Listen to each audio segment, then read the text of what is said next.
Welcome to Health Coach for Women. Intentional living for more happiness and fulfillment in your everyday life with your host, Marsha Roopchand-Walker.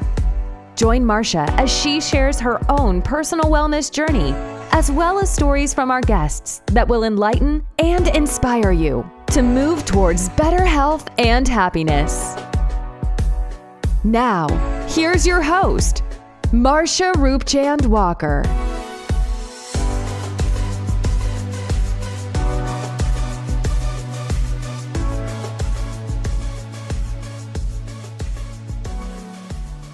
Hello, and welcome back to another episode of Health Coach for Women. Today, I want to talk to you about emotional maturity. Yes, emotional maturity. So, some people may be wondering, what exactly is it? Well, emotional maturity is the ability for an individual to be able to handle stressful situations in a respectful manner. And so it's being able to manage your habits and your emotions in a way that is productive and not non-productive, and that can impact your way negatively. So when you develop emotional maturity, you are able to be approachable and handle things in a more effective way. Okay, so why is that important? Why is emotional maturity important? Again, as some of the things that I just mentioned, is just being able to handle your emotions. And it helps you in the long run because it helps improve your overall wellness. So now what happens is when we lack emotional maturity, uh, it causes anger, resentment, right? Bitterness, frustration, and stress. Stress, right? Impacting our mental health as well as our uh, physical health, because we know that stress is a silent killer. All right. And so we need to be able to handle things in a way that is not harmful to our well-being and to our overall wellness. And so, what are some of those things? What are some of those signs that you have attained some emotional maturity? Or you may already have these qualities, and some may not and may need work on it, right? And that's okay, because we all know that every day is a day of progress. Every day that we are always striving to be better than the day before, and that's quite all right. So there's no need to judge yourself harshly on that. But what are some of the signs? So I came up with 8. Of course, there's more, but I came up with some that I thought was pretty relevant. And I like to share some of those with you. And so the first one that I have listed, of course, I have my notes. So, of course, when I have the first one is being an effective communicator, right? Being an effective communicator, being able to listen attentively, right? Being able to listen attentively to what someone has to say, as well as speaking in a manner, your tone, right? That makes a difference. So speaking in a manner without the harshness, without the abrasiveness when we speak to another person, because right away, it gives the impression to the person receiving the information that you are upset or something like that. And so we have to be an effective communicator, being able to listen attentively without interruption. Because sometimes we tend to do it, we tend to interrupt, and I'm guilty of that. I've done that, right? Um, because it's like you want to get your point across, but we have to learn to be an effective communicator, and it starts by being a good listener. And this is without taking offense to what someone else is saying. So be able to listen attentively without being defensive, I should say, without being defensive, and speak in return. Speak when it's your turn to speak. Speak without being offensive. Okay, so that's important to know. And another thing is your willingness to be open to other people's points of view, right? Everyone may not agree on the same thing, and it is quite okay. It's what makes us unique and different to share different ideals and points of view. There's nothing wrong with that.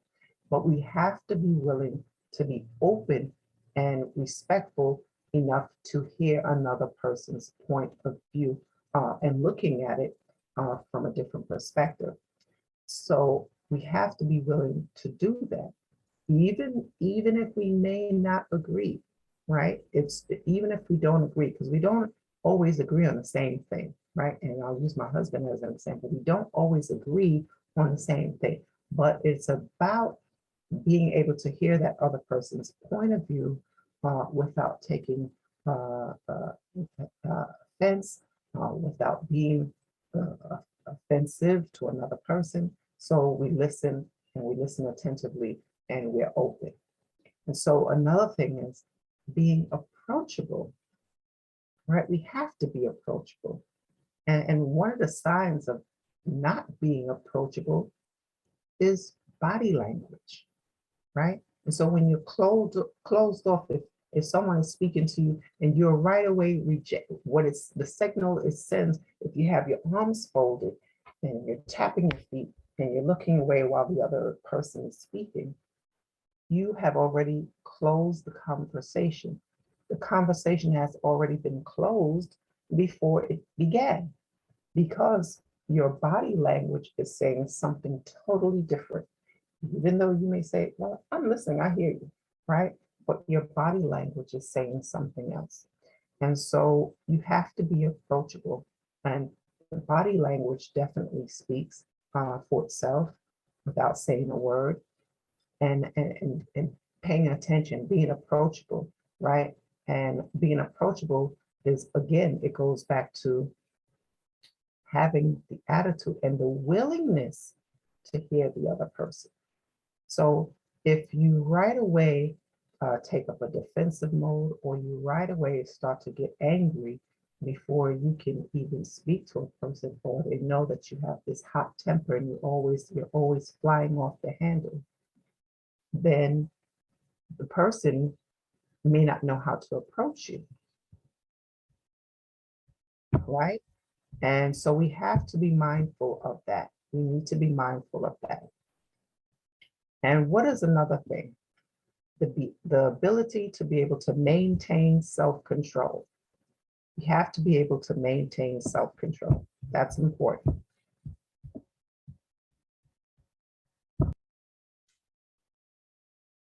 So maintaining self-control, that's important, right? And so what do we have so far? We have being able to be effective communicator, all right, being a good listener, that's very important, and listening without taking offense and being defensive. And the other is being open, your willingness to be open to hear the other person's point of view, even though they may disagree, even though you may disagree. And it's okay to agree to disagree, right? That's number 2. Number 3 was being approachable, right? So you have to be, your willingness, your body language plays an important part of that, in addition to your tone. Being approachable, you have to be willing to be approachable to even engage in a conversation. Maintaining self-control, not flying off the handle, quick to start yelling and screaming, right? Throwing things around, right? And so another one, which would be number 4, 1, 2, 3, 4. I'm making sure I have my notes. I have everything here. So 1, 2, 3, 4. Okay. Number 5 was not being afraid to ask for help. And sometimes we're too prideful, right? Sometimes we are too prideful. And I do remember being like that, having too much pride, not wanting to ask anyone when I needed help. So we don't want to be prideful, and know that it's okay to need help, right? Know that it is okay to need help. And when you are in a situation where you need help, someone who is emotionally mature is willing to ask for help, setting aside of pride. And even if the question that they may be asking, or whatever it is that they need help with, they may not be able to get that help of what they need.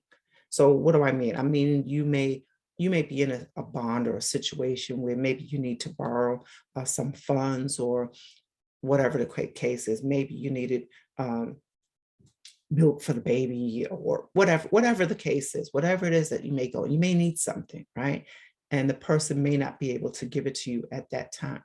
So we can't take that and say, well, I feel away and feel like, oh my gosh, I feel so embarrassed. I asked and I didn't even get what I wanted. No, it's okay. First of all, you already know that whoever you are asking in the first place is someone that loves and support you, and they're not going to feel away if they have it and they love and care about you. If they had it and they're willing to help you, you already know that that person is there to help you and support you. And for whatever reason, if they may not have it, and be okay with that. So somebody who is emotionally mature is okay with that. So someone who is emotionally mature is not afraid to ask for help, and they set their pride aside. Now, this is a good one. Taking ownership of your mistakes. Now, a lot of people don't like to take ownership of their mistakes, of when they are wrong. You can have people who are quick to set out and point fingers at the other person without taking a look at their own actions and the role that they played in the whole situation. Right? In the whole situation, you have to really take yourself out of it and look at it put yourself as being a referee, a mediator, right? And so this is one way that you could look at it. Put yourself in being the middle person, being a referee in the middle of this dispute or disagreement, hearing that each person's story, valid points that each person will make, and understand where their point of view of where they're coming from. And then you can say, okay, well, I see where it could have went left when this person said that. So if you can look at it from that point of view, or just simply play back the whole thing, right? Play back the whole scene of what actually happened. And if you can self-reflect and see that, okay, yeah, you know what? Maybe I shouldn't have said it the way I said it. Maybe it came across in the wrong way. It wasn't my intention the way it came out. Maybe I could have been a little bit more gentle in my approach. Maybe I shouldn't have yelled and screamed. So we have to take ownership of when we make mistakes. So take ownership, live up to it, own it. Don't be afraid to apologize and admit when you've done something wrong. See, someone who is emotionally mature is not afraid to admit when they have made a mistake. All right. They're willing to admit that they have made a mistake. And so also another key point is admit that you don't know everything, right? Because we all don't know everything, right? Now, we may know a whole lot with Google. We may know a whole lot of information, right? But information is useless if you don't apply the information that you receive. So it's okay to not know everything, and be willing to continuously learn as we grow and understand ourselves as well as others. But when we have a better understanding of self, we can better understand others. Okay, so admit that you don't know everything, and I mentioned that. What's another one that's important? And is something that a lot of people are afraid of, right? A lot of people are afraid of this one. And that's why I had to make sure that I added this one in there. Not being afraid of being vulnerable.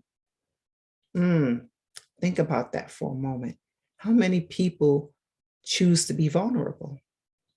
Your willingness to be vulnerable. Think about it. Because when you are vulnerable, you're pretty much at your weakest moment, right? You're pretty much where you're open for whatever, and you've let down all your guards, right? And this is where all your emotions can come into play, because at this moment when you are vulnerable with your emotions, it can be for some people either very scary. It's a frightening thing, right? And it was for me when I first decided to be vulnerable, right? It was scary, but when you're willing to be vulnerable, it puts you, it actually empowers you. And I'm giving you a little bit of what I talk about in my book, but it gives you that ability to put yourself in a position of being vulnerable and not being afraid of the outcome, right? Not being afraid of the outcome when you are vulnerable. So someone who is emotionally mature is not afraid of being vulnerable. They are able to express what they are feeling and share those intimate details about certain things and experiences that they otherwise probably wouldn't do. Of course, you would do this with someone that you have some sort of trust with. So to be able to do that, it strengthens you, empowers you in a remarkable and an amazing way. And to be able to do that is definitely a key sign. I would say it's one of the top signs in emotional maturity is your willingness to be vulnerable. And so just to recap, right, I went over some important ones with you, but for me, I think effective a communicator is good, but that being able to be vulnerable, man, that is something where once you are able to be invulnerable, how it actually, you think that it's somewhere where it makes you weak, but it strengthens you in an amazing way. So let's just recap. And I'm going to go over it again. Being an effective communicator, right? Being able to listen attentively, right? And speak in a positive and respectful manner without taking offense or being defensive. Open to others' points of view, being able to agree to disagree respectfully. Being approachable, that's important, being approachable. Pay attention to your body language as well as your tone. Your ability to maintain self-control, meaning when if it's a moment where you're very upset and you're hot-tempered at the moment, that may not be the best time to have a conversation. That may not be the best time to sit down and have a conversation. It may be best for you to take a breather, right? Have a moment, a woosah moment, and take a few breaths when you can come back and have the conversation with a level head instead of when you are hot-tempered. So being able to maintain your self-control, that's one of the other ones. I guess that also goes with your hot temper, right? Being able to maintain that self-control and speak when at the right timing, not being afraid to ask for help, putting your ego aside, leaving your ego and your pride at the door, and not being able and not being afraid to ask for help when you are in a time of need. And so also taking ownership to those mistakes that you've made, because we've all made mistakes, and some of us will continue to make mistakes because this is how we learn and this is how we grow. And so, and we all make mistakes, and we'll, like I said, we'll continue to make mistakes, even myself included, but I'm always evaluating the best way to go about a situation and thinking about not only myself, but the outcome of what it can do for the other person as well. And so admit that you don't know everything, right? Admit that, be willing to admit that you don't know everything, and you're open and willing to learn. And this is how we grow. This is how we grow and evolve. And lastly, your ability to be vulnerable, not afraid of being vulnerable. This is, if you have any of these 8 signs, it's a good start, right? And there's more, but there's a good start. And I think the key one for me that I think that sticks out is not afraid of being vulnerable, as well as being an effective communicator and being open. But being vulnerable, that's powerful. That's powerful right there. And so you can use this and add this to your life, because some people it's just like if you ended a friendship or you ended a relationship and the person is upset that you've ended a relationship, and now they're doing things to get your attention and get you upset. Maybe they're calling you, doing prank calls. Maybe, I don't know, maybe they're went in your social media and posted bad comments about you, something like that. That person, if you encounter someone like that, that person is dealing with a lack of emotional maturity. And so if you had any one of these qualities, and if you have any of these, you're at a great start. And so this is what I talk about when we say that we need to be intentional with our actions and the things that we do, our everyday living practices. It should be intentional, right? And it should be intentional with a purpose, right? With a purpose. And that is what intentional living is all about. And so it's being mindful of your actions, being mindful of your thoughts, your habits and behaviors. That is important. That is the key to aiding you in having better health, right? Because that is so important. Your mental health is just as important as your physical health and your emotional well-being. It's all important.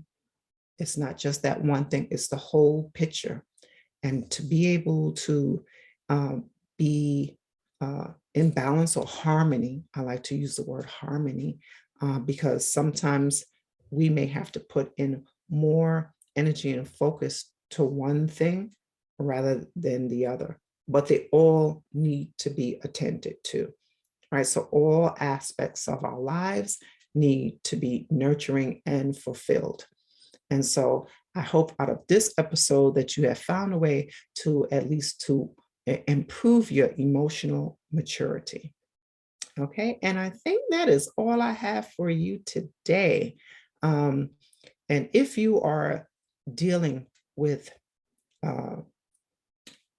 things of emotional maturity, and you want to improve your health, and you really want, and I'm calling this year the year of healing, because people are dealing with so much right now, and you really want to 10x your health. You really want to reclaim your health, and you're dealing with anxiety, depression, chronic inflammation, lack of emotional maturity, and you need a life coach. I'm a health coach, but I'm also a life coach as well. If you're dealing with these things and you are really looking to make change this year, the year of healing, then reach out to me, send me a DM on Instagram, on LinkedIn as well. Reach out to me. You can also visit my website at healthcoachforwomen.com. Reach out and schedule your complimentary 30-minute session. That's all I have for you today. Thank you so much for listening in, tuning in, checking out this video, or listening if you're listening on Apple Podcasts, Google, Spotify, iHeartRadio, wherever. I appreciate it, wherever you're listening to. Thank you so much. Please like and share with a friend. But until next time, bye for now. Thank you so much for listening to Health Coach for Women with your host, Marsha Roopchand-Walker. If you've enjoyed this podcast, please be sure to rate, subscribe, and review on your preferred podcast listening platform. We really appreciate that effort. Until next time.